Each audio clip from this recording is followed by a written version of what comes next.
I'd also like to extend a special invitation to all of you to come on our Social Innovation Field Study in Bogota, Colombia this summer, if you're interested. We deliver this in partnership with EAN University.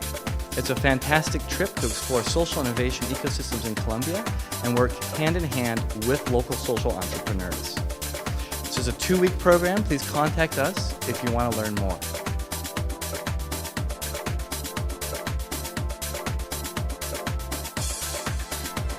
Yes, so I'm Executive Director of the Lemelson Foundation. It's a private family foundation based here in Portland, Oregon.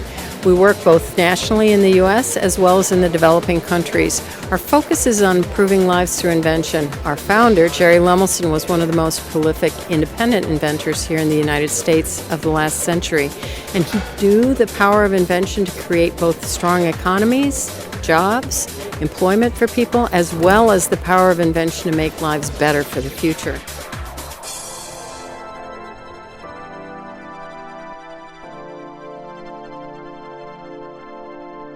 Well, I think universities are absolutely the center point for the next generation, right? So they are the place where we birth the next generation. And clearly, if we're going to have a sustainable planet and a better planet for the future and better lives for people going forward, we need to think not only about social innovation, but also about environmental responsibility and how we translate that into things that change people's lives for the better.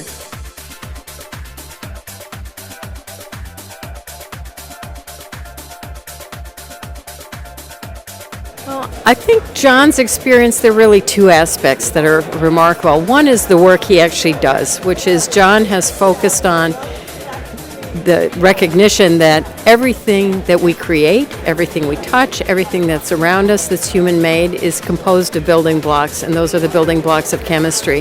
If those building blocks of chemistry are not sustainable, everything around us is not sustainable. So John is really an embodiment of the understanding that you have to start at the bottom in order to build something fantastic at the top in human-built existence. The second thing about John is an inspiration as an inventor. John looks at the world around him, sees how it functions in the way a scientist would, but then he takes what he learns and he says, how can I use that to inform, to make our world a good place for the future?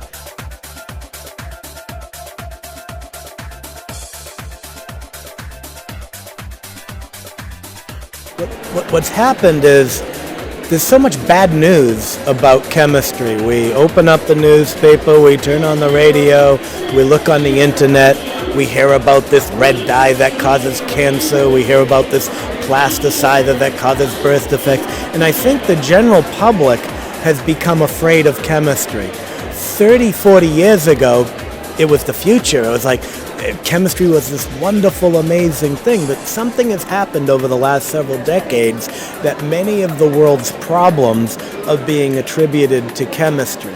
And while there's some truth to that, we have no future if we don't invent through chemistry.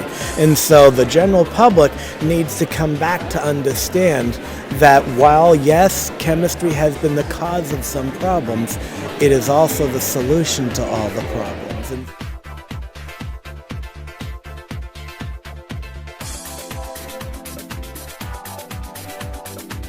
The role of the university, I believe, is to pull things together.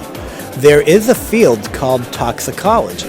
People go to school and learn how to look at materials and say that they're toxic, how to understand the impact on the environment. There are many great scientists learning that. Interesting, the people who are inventing new molecules don't know about them. And so the role of the university is to say, hey, you people learning models of toxicology, you people inventing new materials, you might want to talk to each other. That's it. So it's not creating the knowledge. The knowledge is happening in other fields. Just the people who make things aren't participating, and so we need to somehow bring them together. So the university is the greatest opportunity to convene these two groups and have them understand that.